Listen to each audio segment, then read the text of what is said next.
Today on Low Carb with Jennifer, I'm going to show you how to make keto shepherd's pie. Hey guys, welcome back to Low Carb with Jennifer. I'm going to show you how to make my keto shepherd's pie. And it's not going to be traditional. It is going to be my version, and so just bear with me. We're going to top it with a cauliflower mash. So we're going to make that first. And guess what?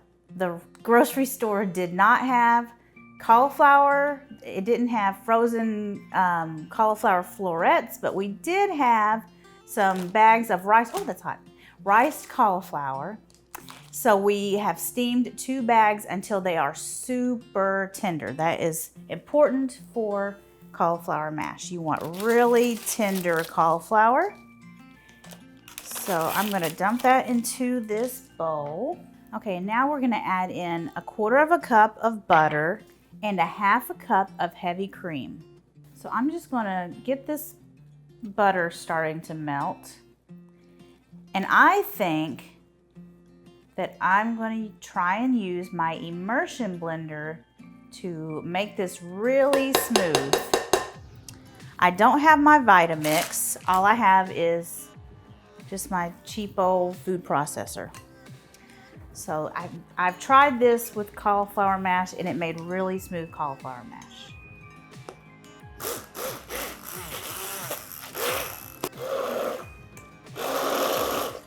That actually worked pretty good. Okay, that actually worked pretty decent. So we've got our cauliflower mash here. And I'm going to season with some salt and some pepper. Let me taste it and make sure it's seasoned good.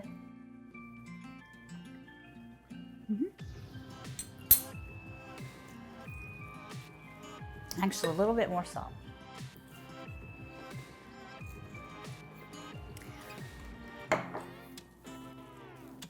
Okay, we're going to set this aside and we're going to make the filling for our shepherd's pie. Let's start on our filling. I'm going to add in a couple of tablespoons of avocado oil, and we're going to start cooking some carrots and some onions until they are soft. This is 1/2 cup of carrots and 1/2 cup of carrots and 1/2 cup of onions diced. I like to call out measurements for carrots and onions because those can be more carb heavy than other vegetables. So instead of just saying like 1 carrot, it's best to call out 1/2 cup.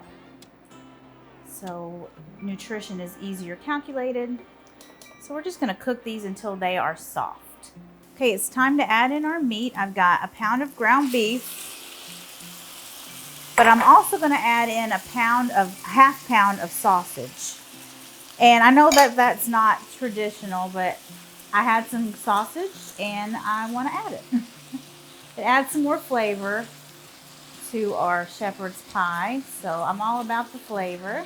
We're going to let that cook and crumble. I'm going to season it with this Montreal steak seasoning. This is McCormick Montreal steak seasoning. I love seasoning ground beef with this. And all the ingredients are salt, garlic, spices, onion, sunflower oil, natural flavors, and some paprika. That's it. It doesn't have any sugar. So I'm going to generously season my meat mixture here with this Montreal steak. And we're just going to cook this ground beef and sausage until it's cooked all the way through. Our ground beef is looking good. Ground beef and sausage. Let's taste it and make sure it's seasoned well. Oh, that's really good. Love that Montreal steak. Okay, so I'm going to add in some garlic. This is 2 cloves of minced garlic. And I've got 2 tablespoons of tomato paste. And I've also got 1 cup of beef broth.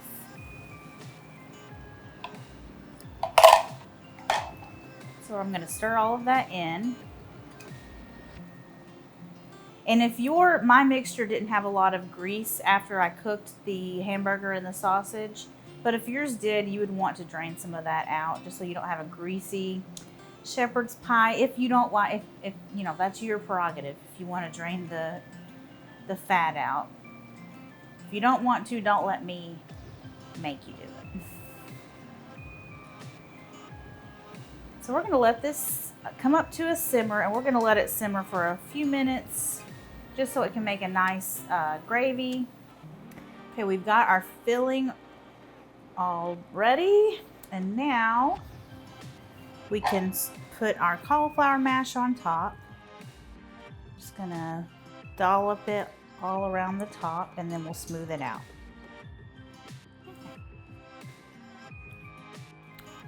And our final touch is 1 cup of shredded cheddar cheese on top.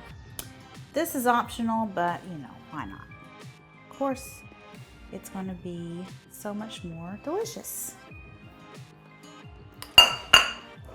Okay, this is going to go in a 400-degree oven for about 20 to 30 minutes. It's going to get so bubbly and brown and delicious on top. But in the oven it goes. Okay, it's out of the oven and it looks fabulous. So let's scoop some out. Oh my goodness, that looks so good. The cheese made the perfect crispy top, crunchy brown topping. Get some on there. Let's get a bite. Hopefully I don't burn my mouth because it's hot. I spilled it on myself.